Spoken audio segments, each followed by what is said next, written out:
नंदी के कान में क्यों कहते हैं अपनी मनोकामनाएं? चलिए जानते हैं आज इसका कारण। नमस्कार मित्रों, आप सभी का प्रिटी स्पिरिचुअल स्टोरी पर एक बार फिर से स्वागत है। अक्सर जब भी हम शिव मंदिरों में जाते हैं तो हम देखते हैं कि कुछ लोग नंदी के कानों में कुछ कहते हैं, लेकिन क्या आप जानते हैं कि आखिर लोग ऐसा क्यों करते हैं? तो आइए जानते हैं इसके पीछे का कारण। लेकिन उससे पहले मित्रों, अगर आप हमारे चैनल पर नए हैं तो हमारे चैनल को सब्सक्राइब करके बेल आइकन को प्रेस कर दीजिए, जिससे हमारे अगले आने वाले वीडियोस की नोटिफिकेशन आप तक सबसे पहले पहुंचे। भगवान शिव तपस्वी हैं और वे हमेशा समाधि में रहते हैं। ऐसे में उन तक हमारे मन की बात नहीं पहुंच पाती। इस स्थिति में नंदी ही हमारी मनोकामना शिव जी तक पहुंचाते हैं। इसी मान्यता के चलते लोग नंदी के कान में अपनी मनोकामनाएं कहते हैं। ऐसा कहा जाता है कि नंदी भगवान शिव के अति प्रिय हैं और भक्तों को विश्वास है कि नंदी ही उनका संदेश शिव जी तक पहुंचा सकते हैं। इसके अलावा एक पौराणिक कथा है कि श्रीलाद मुनि ने ब्रह्मचर्य का पालन करते हुए तप में जीने का फैसला किया था। इससे वंश समाप्त होता हुआ देख उनके पिता चिंतित हो गए। उन्होंने श्रीलाद का वंश आगे बढ़ाने के लिए कहा, परंतु तप में व्यस्त रहने के कारण श्रीलाद गृहस्थ आश्रम को अपनाना नहीं चाहते थे। इसलिए संतान की कामना के लिए उन्होंने भगवान शिव को तप से प्रसन्न कर जन्म और मृत्यु के बंधन से हीन पुत्र का वरदान मांगा। भगवान शिव श्रीलाद मुनि की कठोर तपस्या से खुश होकर श्रीलाद के पुत्र के रूप में प्रकट होने का वरदान दिया। कुछ समय बाद भूमि जोतते वक्त श्रीलाद को एक बालक मिला, जिसका नाम उन्होंने नंदी रखा।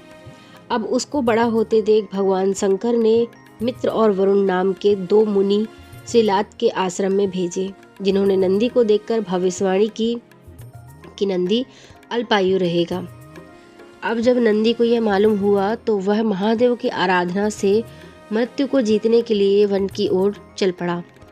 वन में उसने शिव का ध्यान आरंभ किया। इसको देख भगवान शिव नंदी के तप से प्रसन्न हुए और वरदान दिया कि वत्स नंदी, तुम मृत्यु और भय से मुक्त अजर और अमर रहोगे।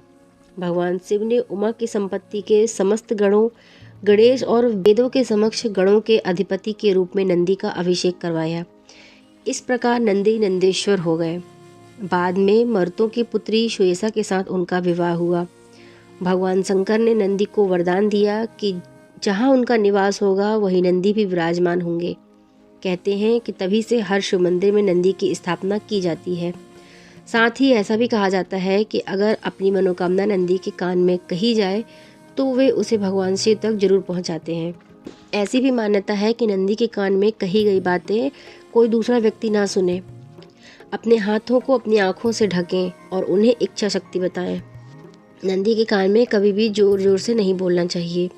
यदि आप ऐसा करते हैं तो शिव जी अत्यंत क्रोधित हो जाते हैं और आपकी इच्छा अधूरी रहती है। याद रखें कि आप नंदी के कान में कुछ कहें, इससे पहले आपको नंदी की पूजा अवश्य करनी चाहिए। इसके बाद नंदी के दाहिने कान में विश्वास के साथ अपनी इच्छा कहें। भगवान शिव आपकी इच्छा को जरूर पूरा करेंगे। शास्त्रों के अनुसार नंदी के कान में कोई भी मनोकामना कहने से पहले ओम शब्द का उच्चारण अवश्य करना चाहिए। इसके बाद ही अपनी कामना कहनी चाहिए। हिंदू धर्म में ओम का विशेष महत्व होता है। आप देखेंगे कि अधिकतर मंत्रों की शुरुआत इसी शब्द के साथ होती है। ये केवल एक शब्द ही नहीं बल्कि ओम को संपूर्ण ब्रह्मांड का प्रतीक माना जाता है। ओम का उच्चारण करने मात्र से आपके आसपास सकारात्मक ऊर्जा का विकास होता है। मित्रों, वीडियो कैसा लगा ये हमें आप कमेंट सेक्शन में ज़रूर बताएं। वीडियो पसंद आया हो तो इसे लाइक करें, हमारे चैनल को सब्सक्राइब करें। धन्यवाद।